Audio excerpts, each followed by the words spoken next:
We meet again. Today we're going to be reviewing the Sofirn SP10 Pro. Sweet little flashlight, comes in red, green, and black, and is currently available on sale for Amazon Prime, and there will be an affiliate link below, but let's get into some of the other details first. This is my third light by Sofirn, and every one of them has been good value for the dollar, and every one of them has produced a high quality, high CRI light, so that's another added benefit. As I said before, currently, as of time of recording this, there is a 20% off coupon on Amazon Prime, and I believe it's from Sofirn Direct to get this flashlight in either this green anodized color. They also have a red and a black option, and it's $23.99 before taxes. And again, there will be an affiliate link below. Please use it, even if you don't buy the flashlight. Just buy anything on Amazon after clicking it. I love you.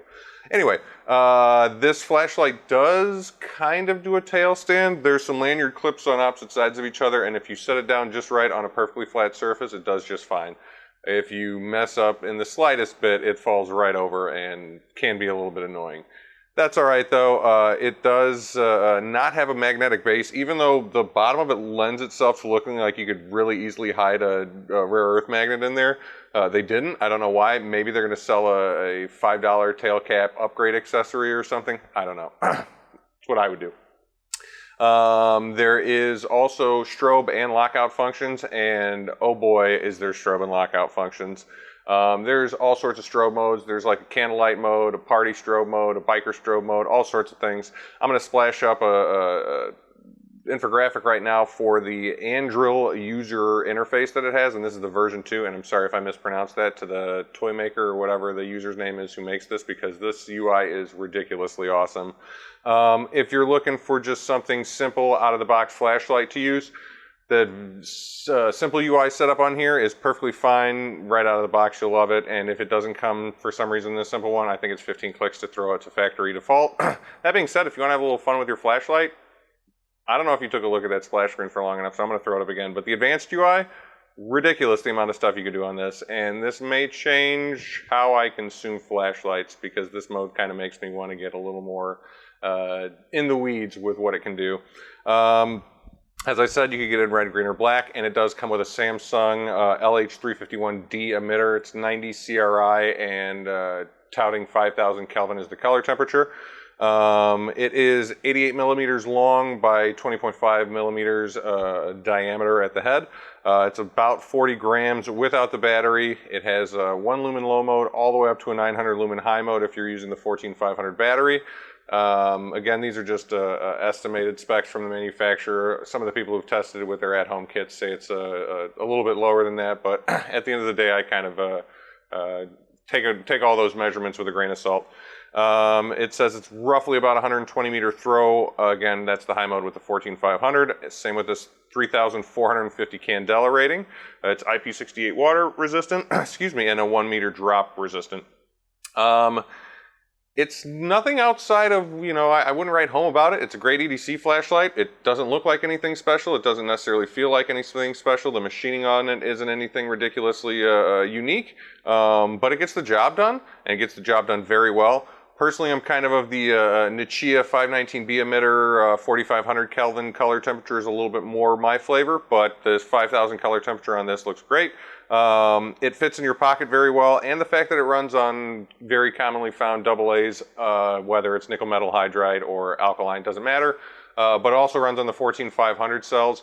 I just bought 4 of them to complete a set of 5 of the exact same, so I could do a 14500 light fight and have them all on the same battery. So without a little bit of age variance as far as output, they should all be able to have that variable be the same in the equation of the experiment. The only other downfall that I've heard a couple other people say, and I could agree with, is the button on the side is not very well pronounced from the body itself.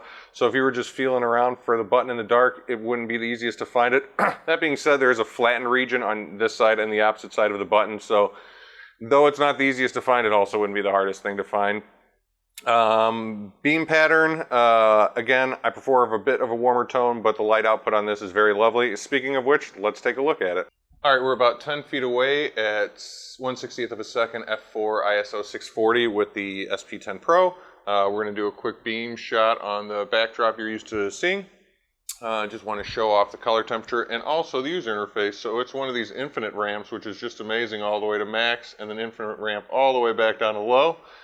And from off, you could 2-click and hold on the second click, and it'll do a momentary on to the highest mode, which is pretty cool. I'm telling you, the user interface on this is like nothing else. But again, it starts off in memory on lowest mode. You can't even see it come on the monitor, and as it ramps up, you'll start to see it come into frame. I'm not the biggest fan of 5,000 Kelvin. Again, I like it a little bit warmer, but this color representation is still very beautiful. So you just saw it with the 14500 battery. Let's look at that same output, but with the AA nickel metal hydride any loop. We're going to go from the lowest power setting to the highest. Not quite as bright, but still pretty damn good output for a AA battery. And let's go all the way back down, and you lose it. And let's do the double tap hold on for brightest mode momentary.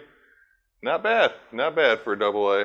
And I will say that I'm already starting to notice the head get a little, very little bit warm, but we haven't been running it too hard. At the end of the day, would I buy this flashlight again? Definitely. I may even get it again in red and black just because it's a good cost for money and it's a great output for what you get. I will say, as I said before, I am going to do a 14500 light fight, and I did just get a Skill Hunt E2A, if I remember the model correctly, delivered yesterday. So that'll be making it into the mix along with the Acebeam Pocket Light, whatever they call it. That's going to be in the mix too. So stick around. Thanks for watching.